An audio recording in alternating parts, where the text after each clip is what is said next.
She's in pretty bad shape. How's her pulse? It's down to 52. That's not good. Have her in surgery in 10 minutes. Yes, doctor. Any identification? Just a name. Kitty Travers. Nothing else. Okay, we'll start with that. Kitty Travers? Wait a minute. Do you know her, doctor? No, but I remember reading about her in the paper some time ago. She must have just been released. Released? Yes, from prison.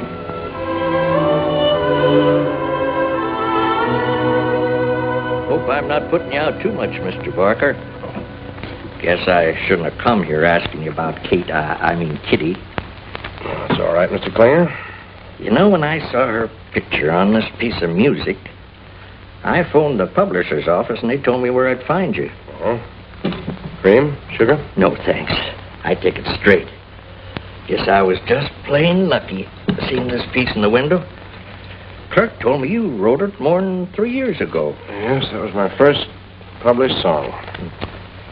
Came near being my last. And you knew Kitty then? Yes. I knew her. You must have met her right after she packed up and ran away.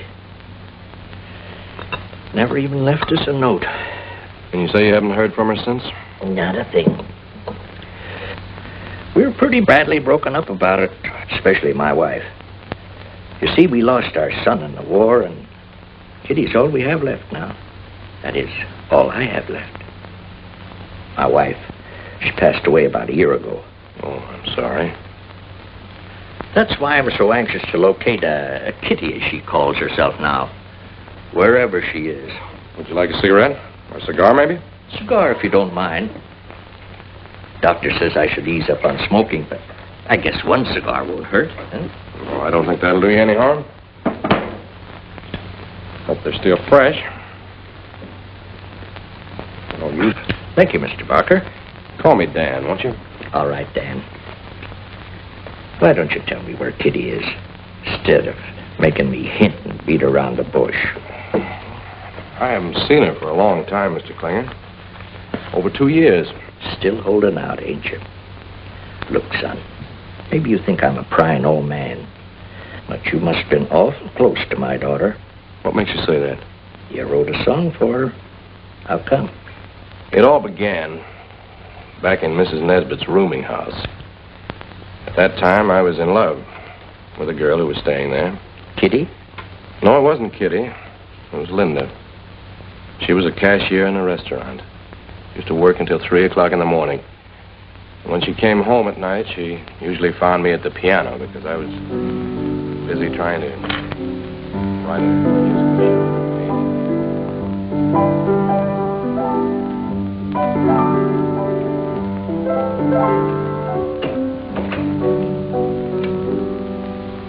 Hello, Dan. Oh, hello, darling. Don't tell me it's 3 o'clock already. 3:15. Gee. Did you finish the song in the second act? Yes, I did, believe it or not. It turned out pretty well. You want to hear it? Mm-hmm. Listen. Keep it down. All right, all right.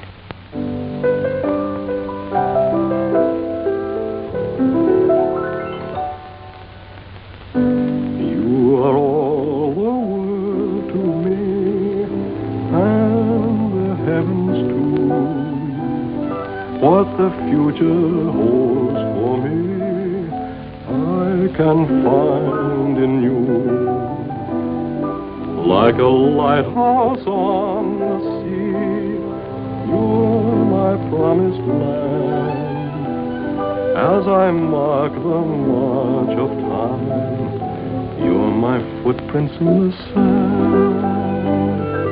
Since I won your heart, I've been beaming with pride, never more to part, ever side by side. You are all a world to me, all a world I've known. When I hold you in my arms, then the world is all I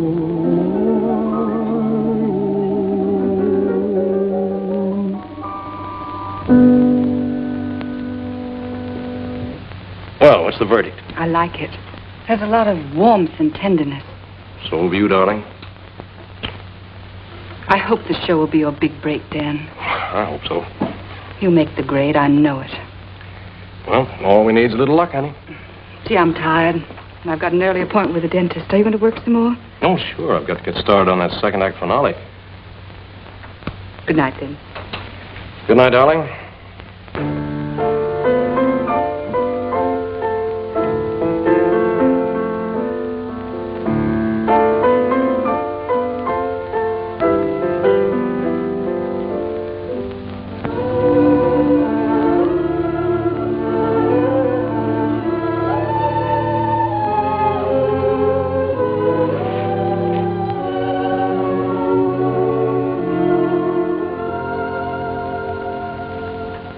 Dan Barker.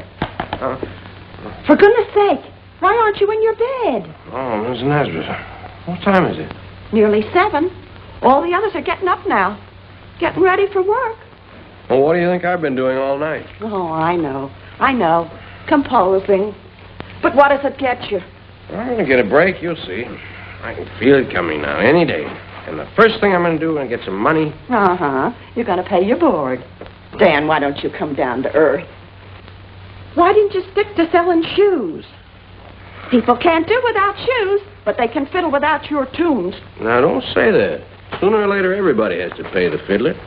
Well, then the fiddler pays me, I pay you, and there we are. Yeah, but just now we aren't anywhere. To bed with you and get some sleep. Get.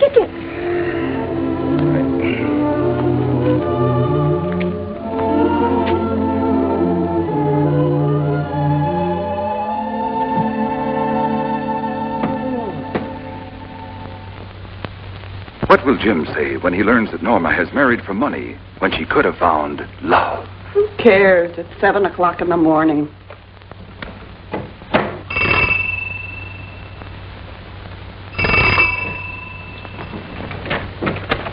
Good morning. Good morning. What can I do for you, young lady? I'd like to see Mrs. Nesbitt. Well, you're looking at her. I wrote you about a room. Helen Drake recommended your place to me. Oh, of course. Come right in. So you're Kate Klinger? No, not anymore. Left that name in Pleasant Prairie, Minnesota. Changed it to Kitty Travers for professional reasons. Oh, you've got a profession? Well, not yet exactly, but I hope to have. Helen wrote me not to worry about a thing. Let's hope she's right. When I came to the city 30 years ago, I knew exactly this was what I was going to do. Oh, excuse me. Now what? I left my cigarettes on the piano. Well, all right, but don't you be smoking in bed and burning the house down. I'll be down before breakfast. All right. What was that? That was Dan Barker. Writes music. For no money so far. Works all night, and in the morning he's too sleepy to know what he's doing or saying. Oh, I could see that. Now, about the rent. I know. It's $28 a week, including breakfast and dinner. That's right. I've got the receipt all made out. Oh, that's fine. It's payable in advance. I'll have to get to a bank first. Open an account. Well, there's a bank right in the next block.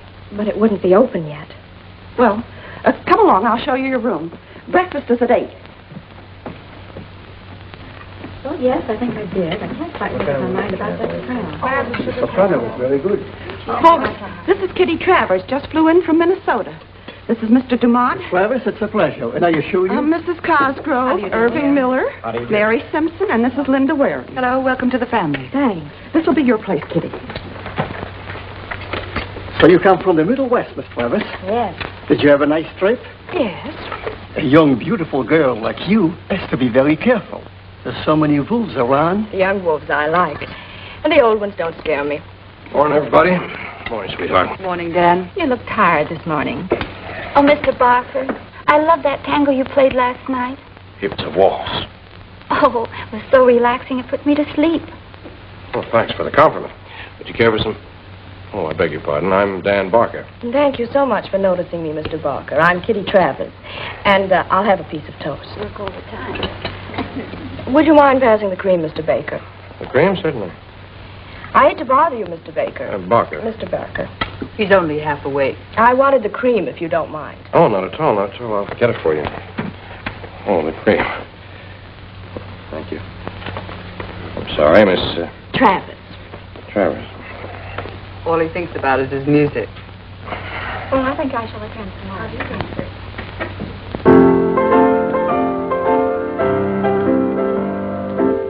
Bye, darling. Goodbye, Linda.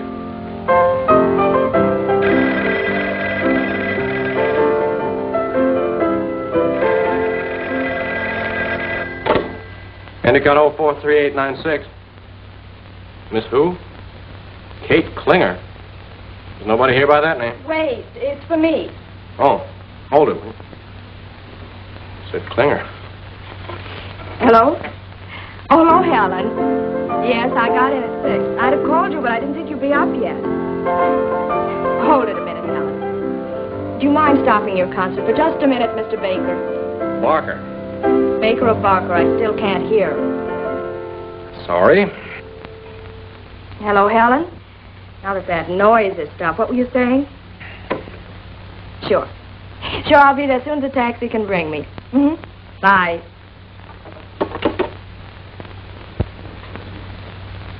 They fit perfectly, Helen. They're like new. I haven't worn them half a dozen times. You can have these, too. Shoes are very important. Some men pay more attention to shoes than to the dresses a girl wears. Let's see, you'll need some smart outfits. I told Bob Lacey so much about you. Your figure, how elegant you are. Really gave you quite a build-up. Try this. You've a date to be in Lacey's studio at 11. I hope you explained that I've never worked for a commercial photographer. I did not. There isn't much to it. I can teach you all I know about it. And I've done all right. You certainly have. Modeling's done you a lot of good. Not the modeling, honey. The alimony. Nice gentleman saw my picture in a fashion magazine. You were married? And divorced. My lawyer, Bert Crail, got me the divorce and a nice alimony. Now I don't have a thing to worry about, except collecting it. Needs a little tightening about here. The only modeling I do now is for fun. It's pin money for me. Well, how soon do you think I can earn some money? You broke? Completely. I'll let you have a few dollars. Thanks. Let's see. You'll need this bathing outfit, too. Standard equipment for models. Over here, Mr. Kitty. Now, here's what I want to show. You feel like $1 million because you're wearing a Swanson outfit. Your boyfriend has just left to get you a Coke and a hamburger.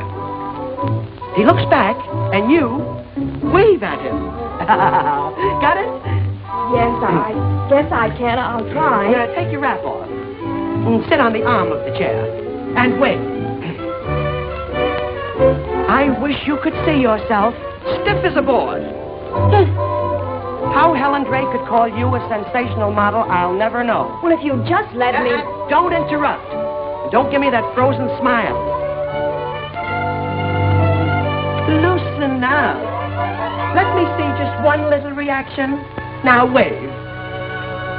Naturally. No, I said naturally. Give me something. Now wave, naturally, Mr. Lacey. Bert, what's up? Invite us in. We'll talk about it. Sure, come on in. Thank you. This is Mike Hadley, a private detective. We have to change the combination. Nice meeting you, Mr. Hadley. Likewise. Sit down. Mike is the president of the Ajax Detective Agency. Marital investigations are specialty. I get it. I need you, honey. I need you badly. It's a Donovan divorce case. We've got everything set up for tonight. The hotel room, the photographer, and Mike here. But the gal we were going to use taking a run-out powder. Now, Mrs. Donovan is willing to pay plenty. I thought that perhaps... Hold everything, Bert. You know I don't go in for that sort of stuff anymore. Well, who said anything about you? I thought perhaps you might think of a girlfriend that'd like to pick up a quick $250 tonight. No, not offhand. Well, why come to me? You know more people than I do. Hi. What happened to you? Nothing, absolutely nothing. Excuse me a minute. Come on, darling, tell me all. My modeling career just went right out the window. Lacey nagged me to distraction and then tried to manhandle me. Then what? I slugged him. Oh, you really fixed things good, didn't you? Mm-hmm. Well, if you'll just lend me bus fare, I'll go back to Minnesota and forget all about everything. Don't take it so hard. Something else will turn up. In fact, something else has turned up. Darling, I won't have to lend you a dime. Your big break is right out there in my living room now. How would you like to earn $250 for an hour's work? What am I supposed to do, kill somebody? You'll see. Come on. Kitty, I want you to meet my lawyer, Bert Crail. This is Mr. Hadley. Kitty Travers. Kitty would like to work with us. What kind of work? Oh, just a little legal chore. Almost the same as modeling, only you don't have to get your face in the camera. All right.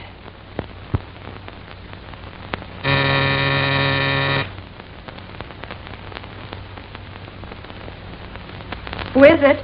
Mr. Donovan. Miss Harper? Yes, come in, please. Be seated, Mr. Donovan.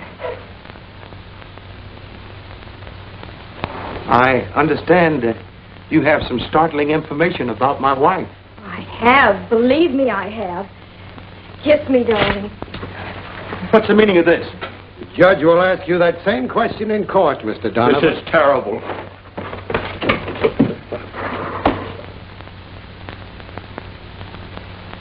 Look, Mr. Klinger, maybe you'd rather not hear the rest of it. I want to hear the truth. All of it. Okay. Well, I didn't see a lot of Kitty at first. Joe Wood, that's my agent, had just submitted my musical show to a producer, and I was waiting to hear from Joe.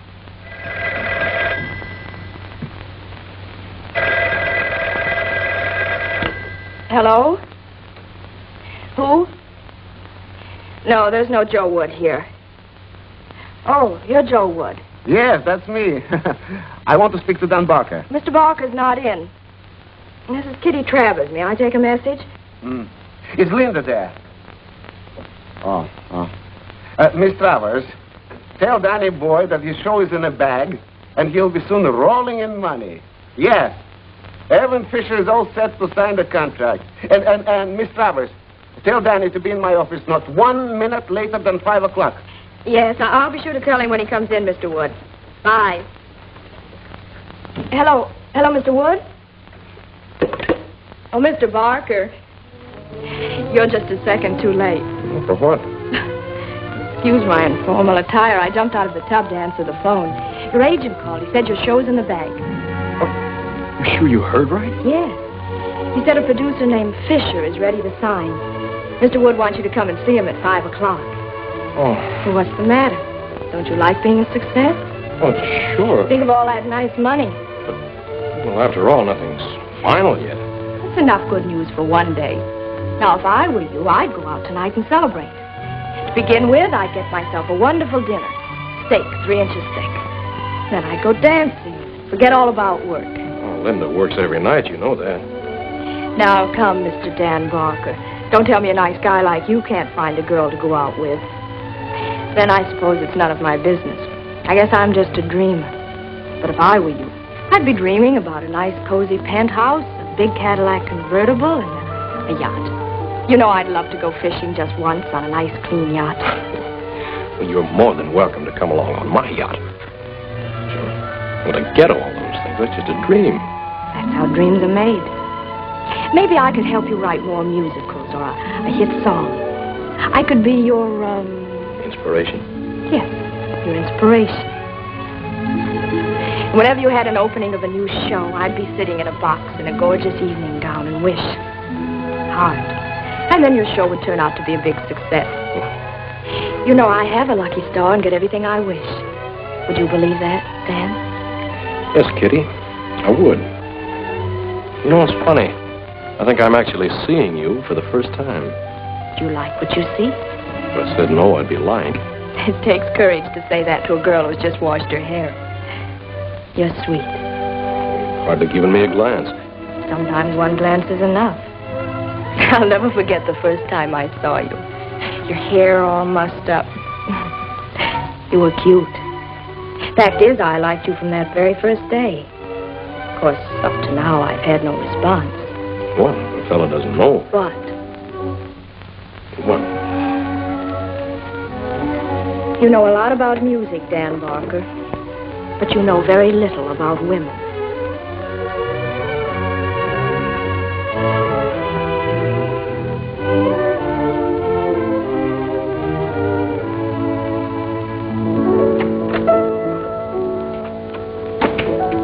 Oh, Dan, isn't it wonderful? I've stopped by Joe's office and he told me all about the show. Yeah, it's the break I've been waiting for. You got a cigarette on you, honey? Sure. Thank you. Well, now I can really begin planning things. Oh, yes, Dan. It's been nice here, and Mrs. Nesbitt's been swell, but... You know that new apartment building up the street? You mean the one with the balconies around it? That's the one. Yeah. And I'm fed up with buses and streetcars. That blue convertible we were looking at the other day. Dan, that was a Cadillac. Well, so what? I'm not going to write just one musical show. But, Dan, a Cadillac. That's a long way off yet. Well, first you need some new shirts, a new suit. Oh, let's be practical, darling. Practical. It's all I ever hear, be practical. I'm an artist, Linda. I can't be practical all the time. Oh, I got to run. I have to meet Joe at 5. I'll see you. And then I said, listen, gentlemen, even if it is his first show, he doesn't have to sell it for peanuts. He's not interested in no minimum royalties because I, Joe Wood, won't let him be interested. And if you don't like our terms, it's just too bad. Look, Joe, aren't we being a little brave? After all, they might get sore and lose interest. Now, how do you like that? You think Joe's an nincompoop? Nincompoop. All right, poop, pop. But we got plenty of reasons to be brave, plenty. Look here. This is a strictly inside dope. Irvin Fisher has signed Mary Fulton for the lead. Get it? Yeah. And Mary Fulton has the right to okay the show, right? Yeah, that still doesn't mean she will. So what do you know? Mary Fulton has declared, I quote, either I play Marie in Dan Barker's show or nothing at all, unquote. Oh, Joe, is that on the level? Is that on the level? Sit down, sonny boy. Danny, I don't tell fairy tales. I know it from Melissa. She's Irvin's secretary. It cost me a couple of pounds of candies, chocolate with marshmallow inside. $3.50, and little investment, but was worth it. We are in, sonny boy. All you have to do is sign right here. I can't believe it. I still wish we had Fisher's signature. Danny, please, let me do the wording. He will come crawling, begging me, please, to let him sign. Greetings, darling. Hiya. What are you bubbling over about? Sit down, dish me the dirt. Remember the boy at the boarding house I was telling you about? The one who writes music? Mm-hmm. I think I'm going to marry him. But you said he's broke. Yes, but right now he's teetering on the brink of success, and I'm going to push him over. The musical show he's been slaving over is going to be produced on Broadway. No. Has he proposed? No, but he will, and very soon. Of course, he doesn't know it yet. But he's taking me out tonight. I seem to remember you mentioned a girl he was going to marry. How come he isn't taking her out? She's working late. You know, the sense of duty type. You really in love with the guy? I think so. Where's he taking you tonight? I don't know. Why can't we celebrate here? You could serve him a home-cooked dinner. I'll even lend you a gingham apron to complete the illusion. Songwriters are pushovers for gingham girls. Well, that's sweet of you, but I sort of had an idea I'd like to be alone with him. Okay. I'll go see a movie. Thanks, Helen. You're a real friend. Always glad to smooth the path of true love. Here's another little tip. After the gingham apron routine, don't let him help you do the dishes. Men don't like it, even though they pretend to. Turn on the record player and relax. That soft, light, sweet music stuff, it never fails. So I heard.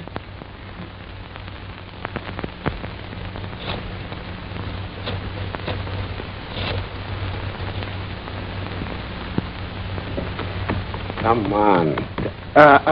Mrs. Nesbitt? Mrs. Nesbitt, let me speak to Dan, please. Celebrating? He should be celebrating in a time like this. Where is he? Where did he and Linda go? I don't know where he went, and he didn't take Linda with him. He took Kitty Travers. He's celebrating without Linda. Why? How should I know? This isn't information, please. Do you want me to tell Dan something? Yes. No. I'll tell him myself. Have him call me in the morning. Please. Celebrating.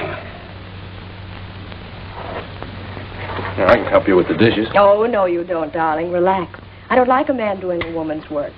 Anyway, this evening's much too short to waste. I'll be back in a jiffy.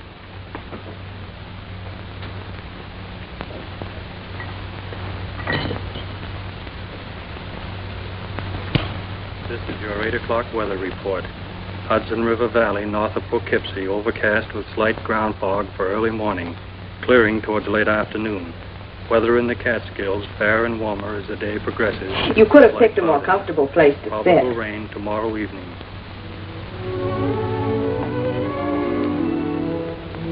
Why don't you come over here?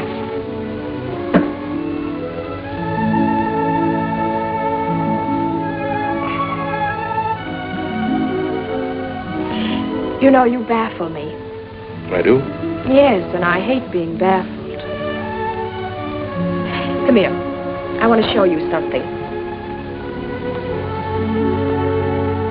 Look at that face. What's wrong with it? Everything, Mr. Soberside. This is your night to howl. Let yourself go and look at you. I'm sorry. It's the only face I've got. And it's a very nice face, too. When you don't look like you were carrying all of the world's problems on your shoulders or like you were afraid of someone. Close your eyes a minute. What for? I want to see what you look like when your eyes aren't sad like a Cocker Spaniel. Go ahead, close them.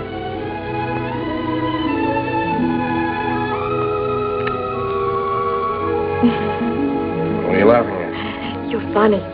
You've no idea.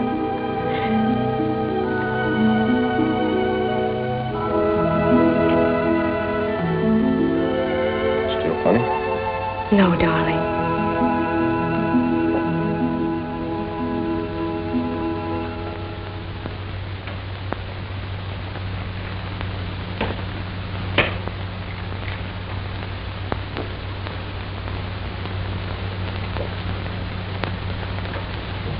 Good night, Dan. Yes, it's almost 1. You must be dead tired, darling. I'll see you at breakfast in the morning. Dan, do you have to tell Linda tonight? I'm going to make a clean breast of it now. Couldn't you tell her tomorrow? Well, I think it's better like this. But you might change your mind overnight. Not a chance.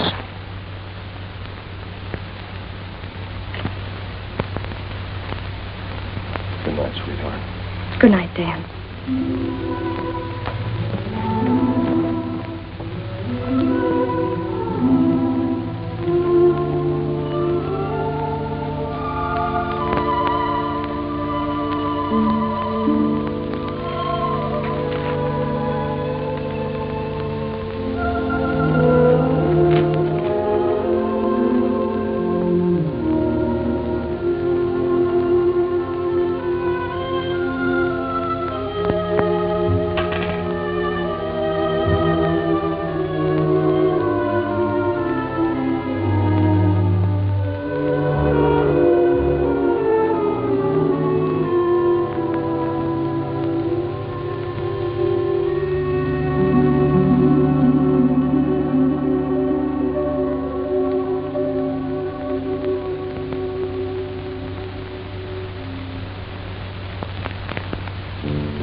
Fondest recollection. Tears and sighs that come of deep affection. The hopes and schemes that never, never fade. That's how dreams are made.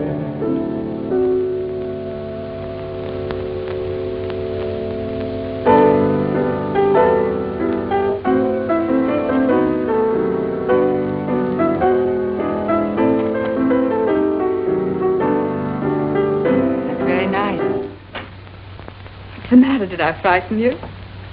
No. Why? You practically jumped out of your skin when I spoke to you. Linda, sit down a minute, will you? There's something I've been wanting to tell you. Yes, Dan?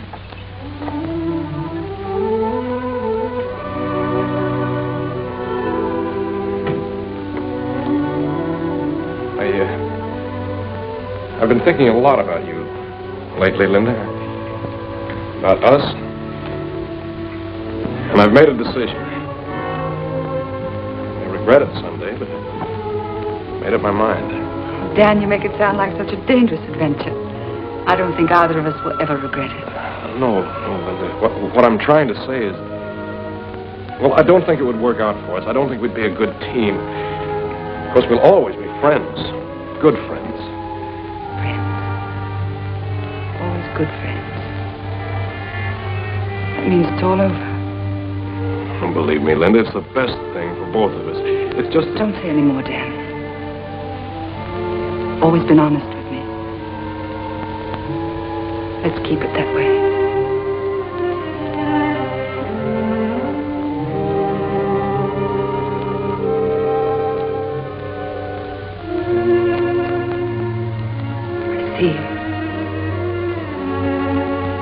Good night, Dan. Oh, Linda, wait a minute. Don't just...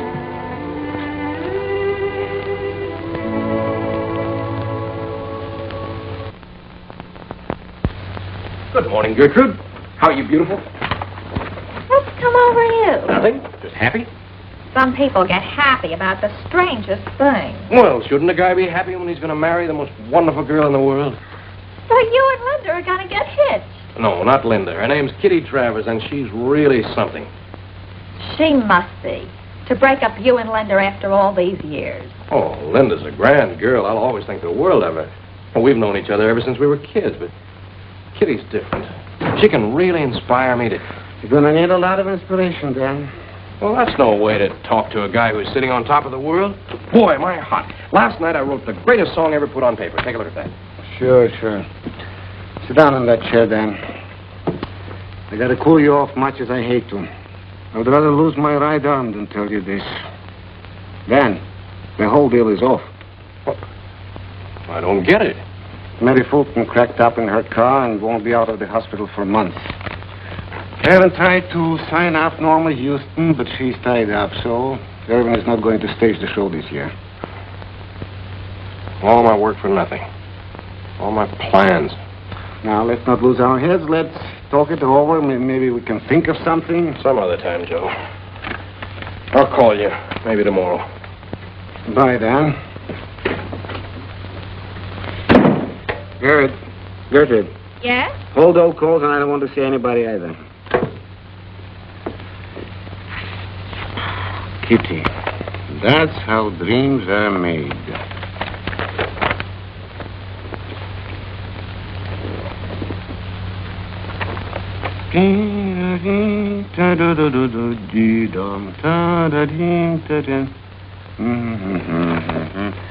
Good. Get me Paul Ricardo. Yes, I would.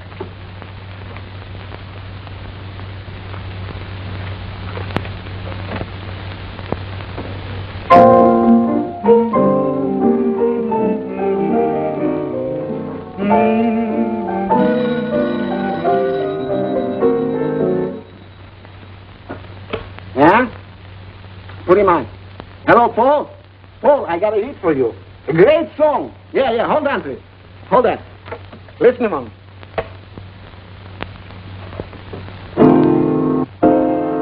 Dreams are made of fondest recollection, tears and sighs that come from deep affection, the hopes and schemes that never fade. That's how dreams are made.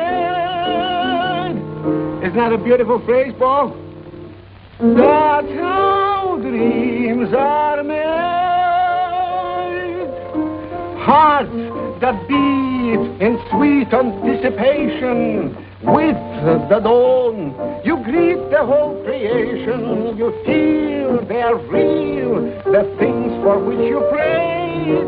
That's how dreams are made. Wait.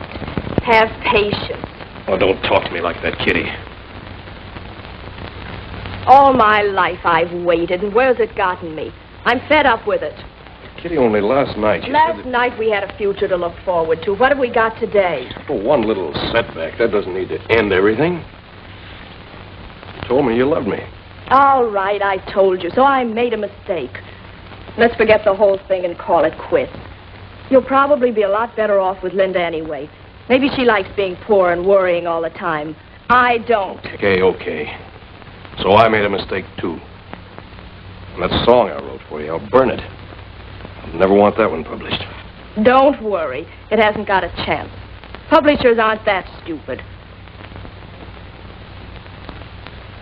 That doesn't sound like my daughter. Anyway, she knocked me right off my little pink cloud that night. What was left of it. And when I came down to earth, only one thing seemed important. I had to get Linda back. Linda. Do you have a minute? Yes. I'd like to talk to you. What is there to talk about? I know I haven't any right to ask you this, but do you think you could forgive a guy like me? Don't you realize how much you've hurt me? Yes, and I feel awful about it. But you've got to forgive me, Linda. Please. Oh, Dan.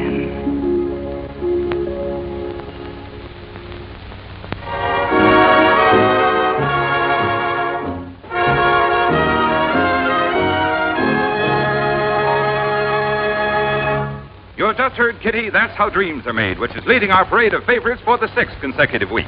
That puts the name of Dan Barker right among the year's most successful songwriters. And now for our sponsor. How do you like that? Dan Barker. He must be making a fortune with that song. You were silly to give him the brush off so fast. It only gave Linda the green light. Now she's cashing in instead of you.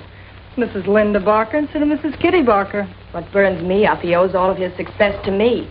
I gave him the idea for the words and the music, and what am I getting out of it? Nothing. It's your own fault, honey. You had all the trump cards. Could have had a more pleasant life than staying here with me and doing those occasional modeling jobs. I wonder what would happen if the publishers knew I was Dan's inspiration girl. Say, that might be interesting. Take a good look at me. I might even be the next Mrs. Dan Barker. This was the beginning. When Kitty went to the publisher, he insisted that her picture be on all the music. He claimed it would sell more copies. And did it? Yes, I guess so. That's what Dan says. And since then, all I hear, all I read is Kitty, Kitty, Kitty. Interviews, Dan and Kitty. Photographs, Kitty admiring Dan, Dan adoring Kitty. Radio shows, public appearances. They have to go out together. They have to travel together. All for the sake of business. And tonight, did you see the papers? You mean that shindig at the 400 Club? Yes, with Kitty Travers to sing and Dan at the piano. Oh, my miss, but I'm losing, Dan. Now, maybe it's not that bad. After all, Dan should have learned his lesson. Afraid he hasn't. We were so happy, the way I always dreamed it would be. Dan was so sweet. We were making plans for the future. Didn't realize then that all this was made possible through the success of that song. A song that idolized a girl who took Dan away from me once before. Oh, that Kitty Travers is a no-good so-and-so. Maybe I have too much pride, but this business with Kitty has reached a point where I have to make a decision. You're not going to leave Dan. Perhaps I should before he leaves me. Now, you listen to me, Linda Barker. You're not going to run out on Dan and leave that she-pirate a clear field. That's the trouble with marriage nowadays. Too many women are ready to run at the first sign of trouble. It's all wrong. You love Dan, don't you? No, I do, Mon. Well, then you're staying right here. Because if he's worth loving, he's worth fighting for. But what can I do? I'm going to have a baby. Why, Linda, that's wonderful. Wait till Dan hears. I'm not going to tell him I can't. I don't want to win him back that way. Well, there ought to be some way of bringing Dan to his senses. Say, it's 10 o'clock. Let's get that nightclub on the radio. Oh, I'd rather not. I don't... Oh, don't be silly. Turn it on.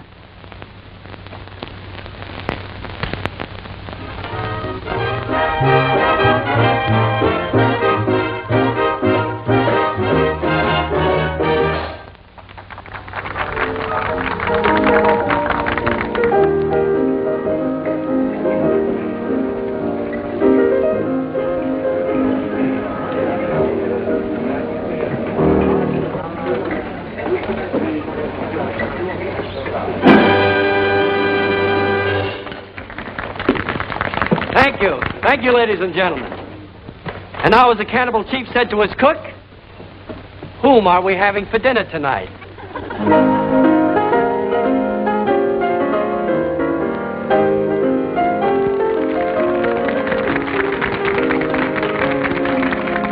Well, I see you all know the tune. So meet the composer, Dan Barker.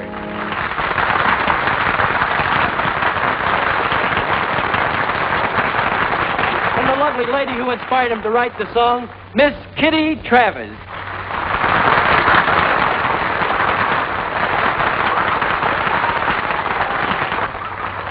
They're applauding the hussy. Some inspiration, if I may say so without getting my face slapped. It's a wonder the guy didn't write a new wedding march. Here she is now, ladies and gentlemen, Miss Kitty Travers, the inspiration girl in person, singing America's #1 hit tune on the parade of favorites, Kitty. That's how dreams are made. Miss Travers?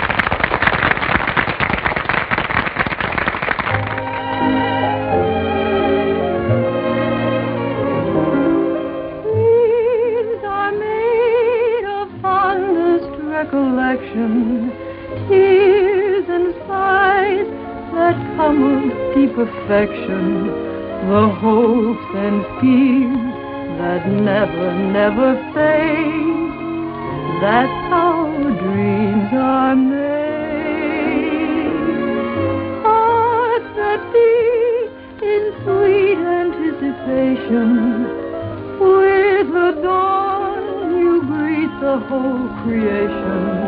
You feel they're real, the things for which you prayed. That's how dreams are made. In slumber you can number the joys in store. You borrow from the morrow in dreams, recalling parting kisses last night at the door, and now how you yearn for more. So to bed with twilight as covered, sleep and rest, the hope chest of a lover, the happy future passes in parade. That's how dreams are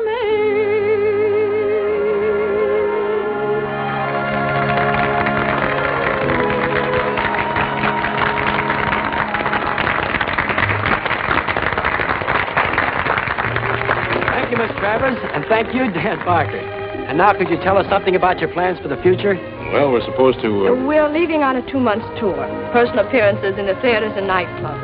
I'm sure we're both going to enjoy it very much. And after that? That depends on Dan. Well, I expect to write more songs. That will depend, of course, on my inspiration. Don't worry, darling. I'll do my best to inspire you. Well, are you going to take that without a struggle? No. I'm going to fight for Dan. I'm going to fight hard. Linda did fight hard. She did everything to dissuade me, but I was crazy about Kitty. So we went on tour. I footed all the bills and paid Kitty a liberal salary as my inspiration girl. The tour didn't make much money, though. And the royalties on my one-hit tune soon began to dwindle. What about your wife? Did you ever hear from her? Oh, yes. Linda wrote me regularly all the time I was on tour. Did she ever mention Kitty? Nope. Never a word about Kitty. Smart girl, your wife. Very smart. I didn't realize it at the time, though. I didn't realize just how broke I was either until I got back. I went to Joe's office. Bills, more bills. Maybe you should change your name to Bill Barker. Tell me something. Have you an income I don't know about? Well, I guess I did spend a lot, didn't I? Like a Texas oil millionaire. Only more. So I'll write another hit. And you feel better about the whole thing. Look, I'll feel better if you write just half a hit. Tell me, how's Linda? Oh, I don't know, Joe. I haven't seen her. I'm not living at home. Not living at home? Don't tell me. No, that couldn't be. Give up a swell girl like Linda for that inspiration dame? My personal life is none of your business, Joe. Don't say that, sonny boy. My business got plenty to do with your personal life. Especially when things get so personal that you don't write no more songs and I don't collect no more 10%. All I'm collecting now are bills, and you ain't got no money to pay them with. Maybe you got a suggestion what to do about them. And I don't mean throwing them in the wastebasket. I told you I'd write another hit, so stop worrying, will you? Then write it before the 10th of the month, please. It will make your creditors very happy. Inspiration, girl.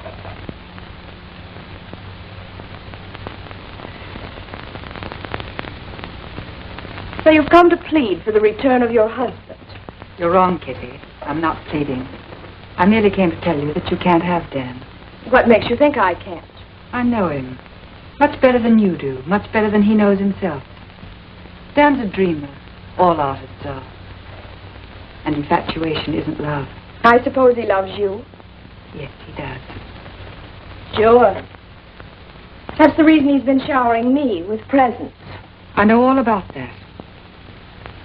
I hardly think there'll be any more presents. What do you mean? Did you ever try to buy a present with a dream? Dan is broke, Kitty. He hasn't anything to offer you anymore, so you have nothing to offer him. Nothing to offer. Well, I like that. Who inspired him to write the only song that ever made a nickel for him? Answer that one, Mrs. Barker. You did. But he wrote a song for me before he knew you even existed. A song about real things. A song you could never inspire.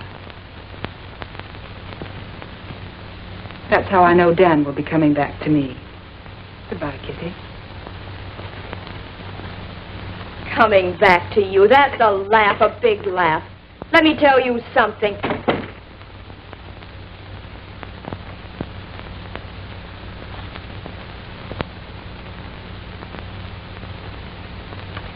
While I was working, Kitty went out a lot with Helen, that lawyer, Crail. I must have been blind. I didn't even think anything of it when I saw this picture in the newspaper. The man with her here is George Griswold. He made millions building bridges. Here they are together at the 400 Club.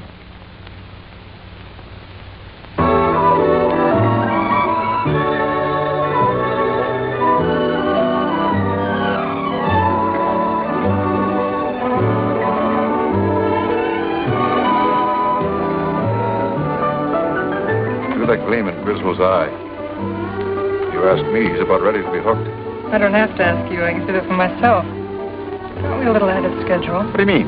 Kitty hasn't broken off clean with Dan yet. Don't you worry about her.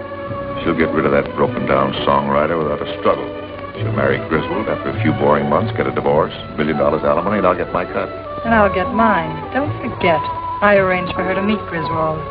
I think if I were you, I'd stop fretting about this deal and start worrying about myself. Meaning what? Well, I might as well tell you today is wait until tomorrow. You have picked up your last alimony check, Helen. What? You're a great joker, Bert. No, I'm not joking. Your ex-husband came to my office a few hours ago with his attorney. Seems that the business goes into receivership tomorrow. There'll be no more money for you, Helen. He can't do that to me. He's doing it. Oh, listen, you're my lawyer. You've got to make him pay. Did you ever hear the old expression, you can't squeeze blood out of a turnip? I can send him to jail, can't I? Possible, but not probable. You know, judges have a nasty habit of listening to both sides of the story. Of course, if you do send him to jail, you can always collect the $30 a month. They pay him for the work he does. $30 a month. Spend more than that on cosmetics. What am I going to do? Well, you can go back to modeling. You're familiar with that work. Of course, it's not as much fun as picking up alimony checks, but at least it's a living. You listen to me, Bert. Here they come. Well, folks, did you enjoy your dance? I did. I don't know about Mr. Griswold. George. Why shouldn't he? George is an expert. Thank you. I must admit I know good wine when I taste it. And a lovely lady when I dance with her. But at least it's more interesting than building bridges. Let's say it's different. I think building bridges is very interesting. George told me a lot about it. Right now, I'm more interested in building a bridge to a fascinating friendship.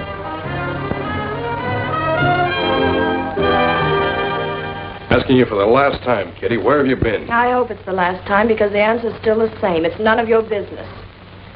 You're not my husband, fortunately. Oh, don't talk to me like that, Kitty. I know I've been neglecting you lately, but that's because I've been working. Sure, and what's it getting you? Absolutely nothing. I'll write another hit. Plenty of hits. There's a good chance now that the show may go on. Why, kid yourself, Dan. You wrote one song and it made a little money. But you haven't written anything since.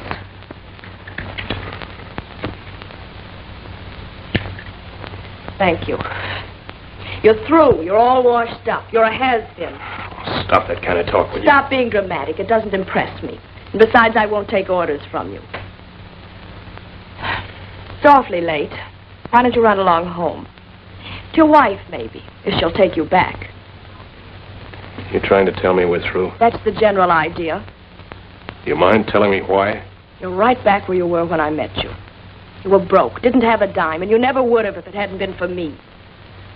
Let's just say it was fun and leave it at that.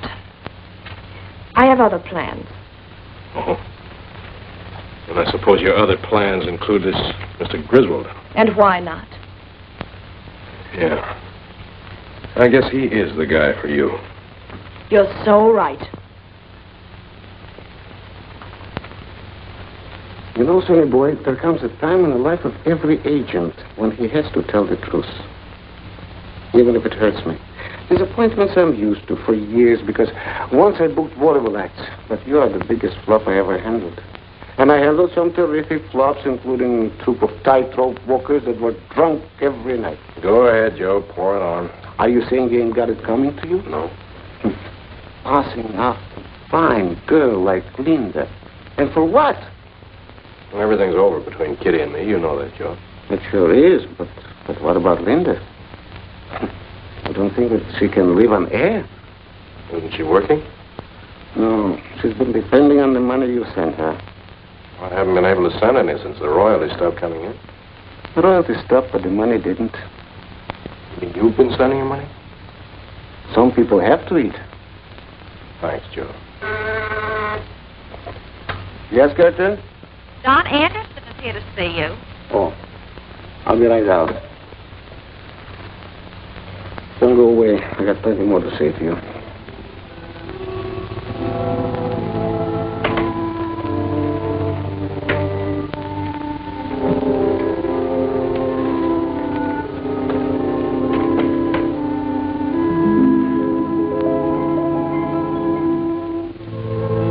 Hello, Dan. Oh, thank you, Linda. Won't you come back? You'll have me.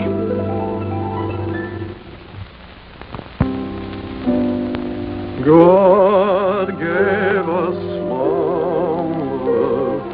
peaceful repose.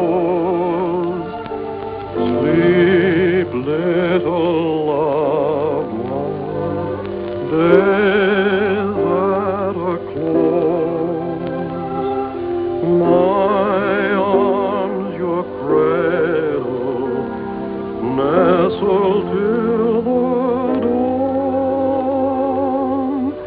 Sleep makes you beautiful, so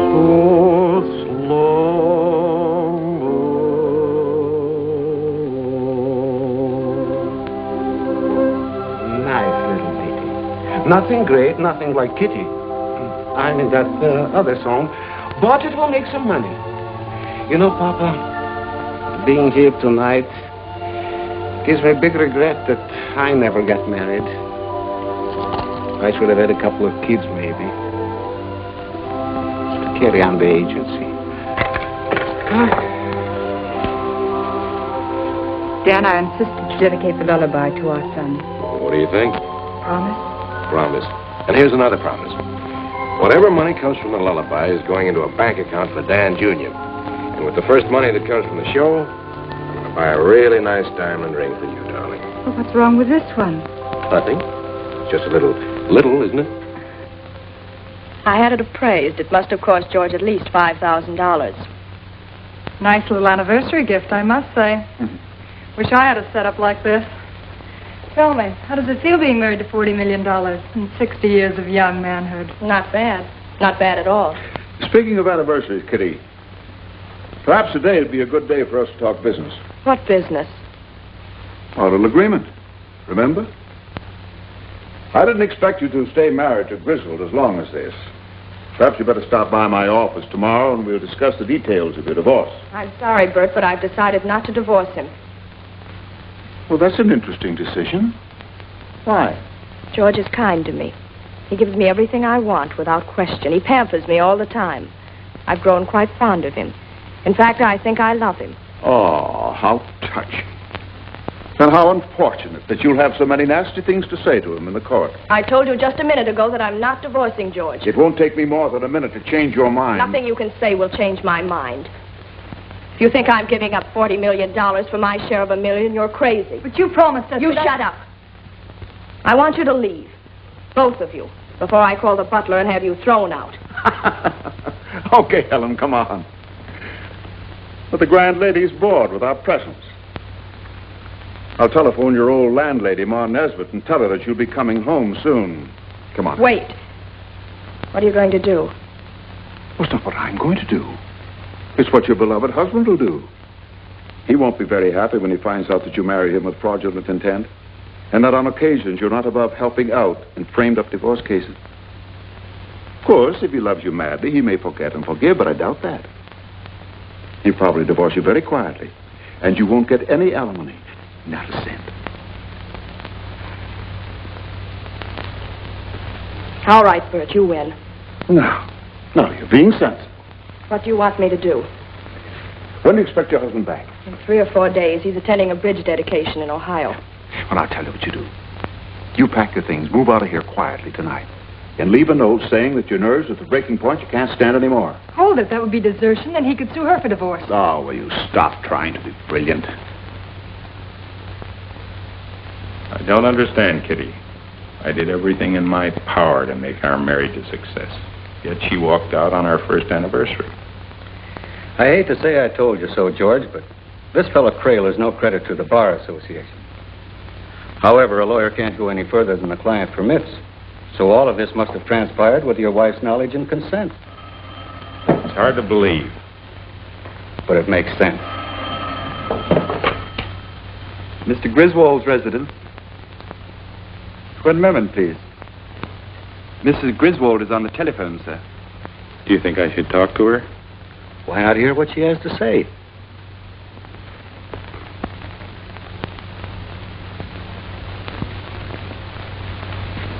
Yes? Oh, George, I'm so glad you came to the phone. I thought you'd be too angry to even speak to me. I realize now how silly I've been, and I'm terribly sorry.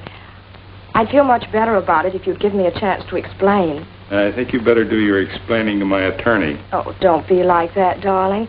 At least we can talk it over. I don't think we have anything to discuss. But this isn't like you at all. You've always been so kind, so considerate, and now you're being cruel. I don't understand how you can call me cruel. Please, George, I've got to talk to you. Well, I can see you here tonight at 8 o'clock. I'll send a car to pick you up. That's very sweet of you, George, but I wish you could manage to come here. I'm really too ill to go out. Oh, I'm very sorry to hear that. Now, where are you staying? I'm living at 487 West 82nd Street, the Derwent Gardens, apartment 5. There's a private outside entrance. I'll leave the door unlocked. You can come right in. Very well. I'll be there at 8.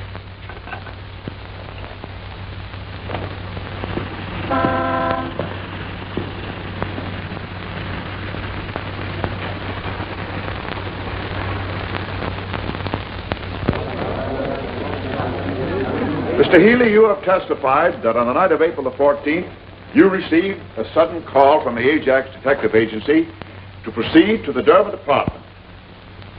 And there, from a proper place of concealment, take a photograph of what transpired there that evening. You did, in fact, take such a photograph. Yes, sir, I did. Is this a true reproduction or enlargement of the photograph you took on that occasion? It is. Thank you, Mr. Healy. Your Honor, I wish to submit this as the plaintiff's first exhibit. No objections. It will be admitted and marked as Plaintiff Exhibit 1. Just a moment, Mr. Healy. You've also testified that on that night you saw a man enter the apartment. Yes, the man in the photograph. Will you kindly tell the court if that man is in this room? That's him. Would you stand up, sir, please? You're sure this is the man you saw? Yes, sir. Thank you, Mr. Healy. You may cross-examine the witness. No questions at this time. Well, if the court so please, I should like to recall to the witness stand the plaintiff, Kitty Griswold. You will take the stand again, Mrs. Griswold.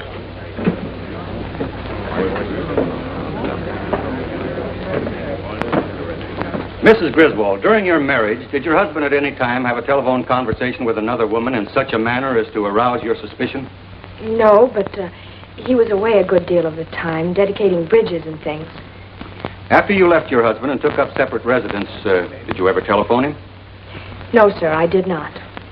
Have you ever resided at the Derwent Apartments? Never. Isn't it a fact that on April the 14th you telephoned your husband to pay you a visit at the Derwent Apartments? No. No further questions. Your witness. No question. You're excused, Mrs. Griswold.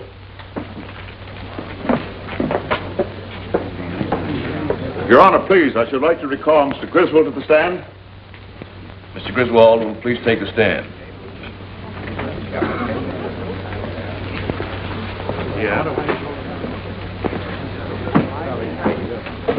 Mr. Griswold, it has been testified here that you went to the Derwent apartment on the night of April the 14th, that you went there in answer to a call from a lady. Will you kindly tell the court the name of the lady who called you? It was Mrs. Griswold. Are you sure it isn't the lady in the photograph? I'm quite sure. Mr. Griswold, and the gentleman in the photograph, is that by any chance a picture of you? No, it is not.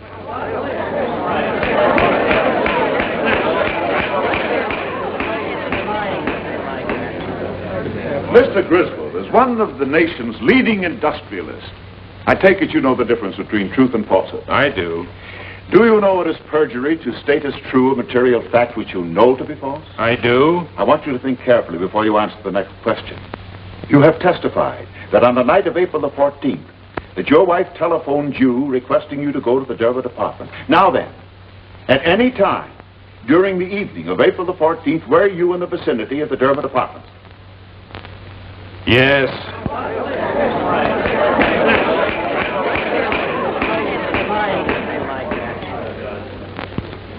Isn't it true that you went straight to apartment number 5 to the arms of your paramour? No, it is not. I object, Your Honor. I object. Not with trying to intimidate the witness. Your Honor, I'm only trying to establish the fact that the defendant kept a love tryst. The objection is overruled. If there's any further demonstration, I shall order the courtroom cleared. If it so please the court, we'd like to offer testimony in rebuttal. With the court's permission, I should like to call another witness. Why, go right ahead. Witness is excused. Call Mr. Curtis Carter. He's trapped himself. He'll go to jail for this. Mr. Curtis Carter. Mr. Curtis Carter, please come to the witness stand. Curtis Carter, please.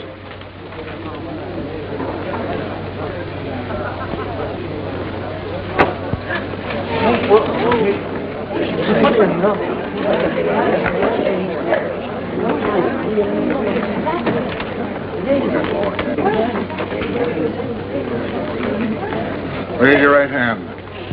Solemnly swear that the testimony about to give truth, all truth, none but the truth. I do. State your name. Curtis P. Carter. Take a stand.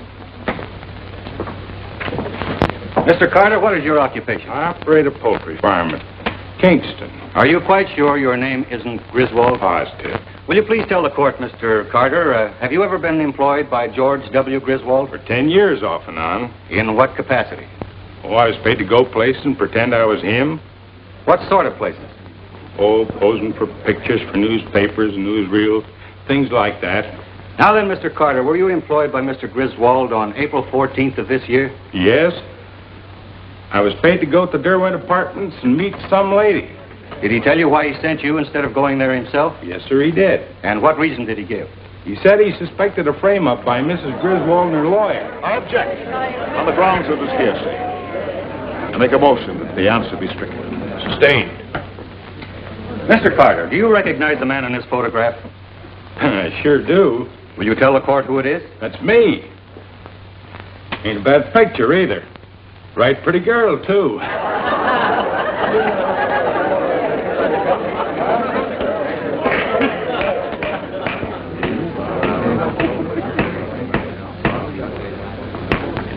Marriage is a sacred institution.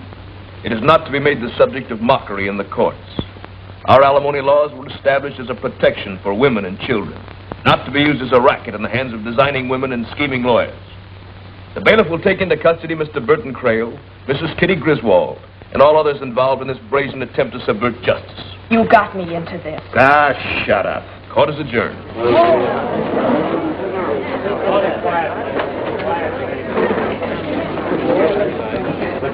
This way to the prisoner's pen, lady. But I'm not a prisoner. Oh, yes, you are.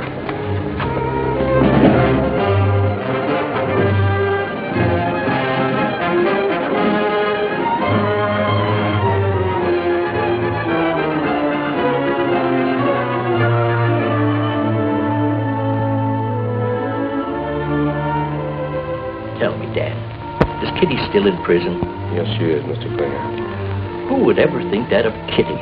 It's a mercy my wife didn't live to see it. To think I came all the way here to take her home. I'll answer, Dan. Oh, thank you, darling.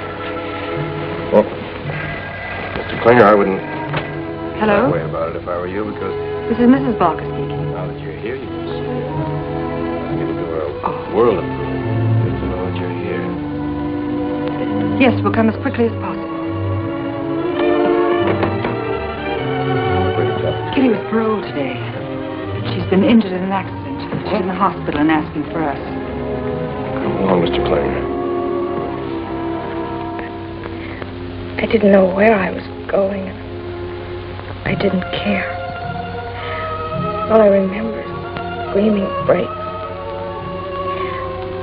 I guess something like this had to happen to make me realize how wrong I've been. Please forgive me. It's all right, Kitty. I couldn't leave when you're hating me. We don't hate you. Thanks. You'll be all right, Kitty. I'm going to be all right.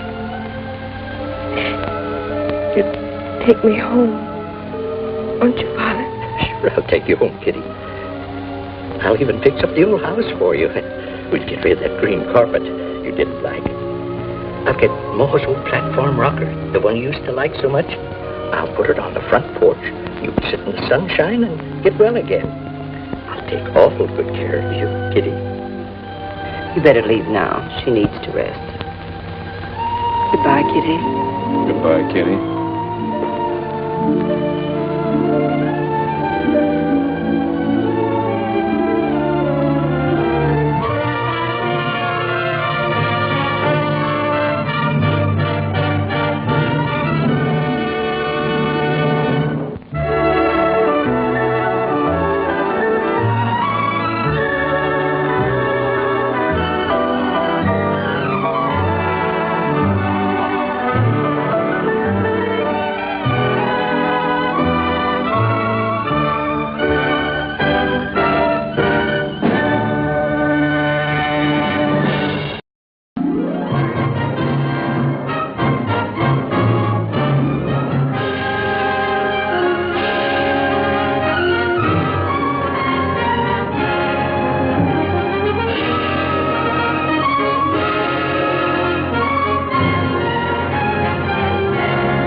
2 years. Still holding out, ain't you? Look, son, maybe you think I'm a prying old man, but you must have been awful close to my daughter. What makes you say that? You wrote a song for her. How come? It all began back in Mrs. Nesbitt's rooming house. At that time, I was in love with a girl who was staying there. Kitty? No, it wasn't Kitty. It was Linda. She was a cashier in a restaurant. Used to work until 3 o'clock in the morning. When she came home at night, she usually found me at the piano because I was busy trying to write a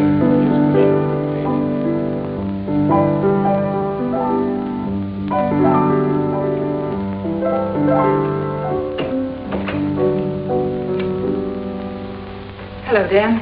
Oh, hello, darling. Don't tell me it's 3 o'clock already. 3:15.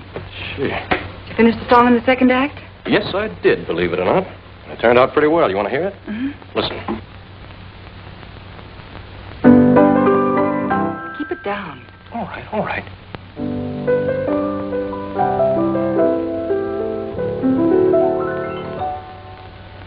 You are all the world to me, and the heavens too. What the future holds for me, I can find in you. Like a lighthouse on the sea, you're my promised land. As I mark the march of time, you're my footprints in the sand.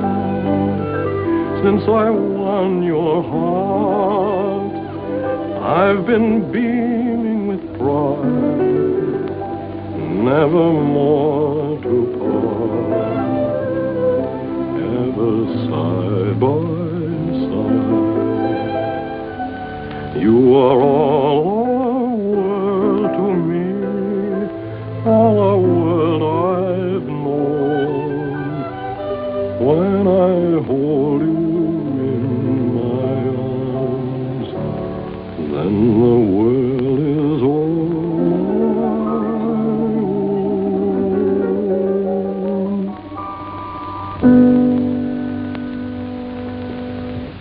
Well, what's the verdict? I like it. There's a lot of warmth and tenderness. So have you, darling? I hope the show will be your big break, Dan. I hope so. You make the grade, I know it. Well, all we need is a little luck, honey. Gee, I'm tired. And I've got an early appointment with the dentist. Are you going to work some more? Oh, sure. I've got to get started on that second act finale. Good night, then. Good night, darling. Cream? Sugar? No, thanks. I take it straight. Guess I was just plain lucky seeing this piece in the window. Kirk told me you wrote it more than 3 years ago. Yes, that was my first published song. Came near being my last. And you knew Kitty then? Yes. I knew her. You must have met her right after she packed up and ran away. Never even left us a note. And you say you haven't heard from her since? Not a thing. We were pretty badly broken up about it, especially my wife. You see, we lost our son in the war, and Kitty's all we have left now. That is, all I have left. My wife, she passed away about a year ago. Oh, I'm sorry. That's why I'm so anxious to locate a Kitty, as she calls herself now, wherever she is. Would you like a cigarette? Or a cigar, maybe? Cigar, if you don't mind. Doctor says I should ease up on smoking, but I guess one cigar won't hurt. Huh? Oh, I don't think that'll do you any harm. Hope they're still fresh. Oh, you... Thank you, Mr. Barker. Call me Dan, won't you? All right, Dan. Why don't you tell me where Kitty is, instead of making me hint and beat around the bush? I haven't seen her for a long time, Mr. Klinger. Over to...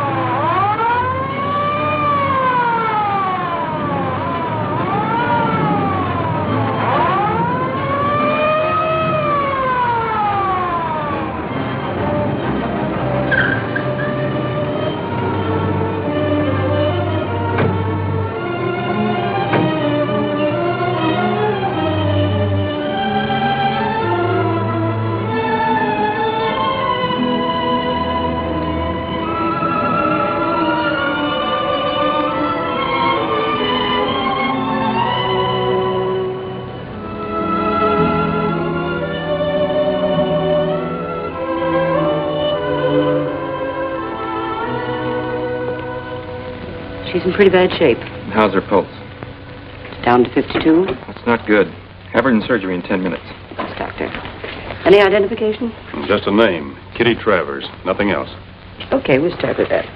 Kitty Travers? Wait a minute. Do you know her, Doctor? No, but I remember reading about her in the paper some time ago. She must have just been released. Released? Yes, from prison.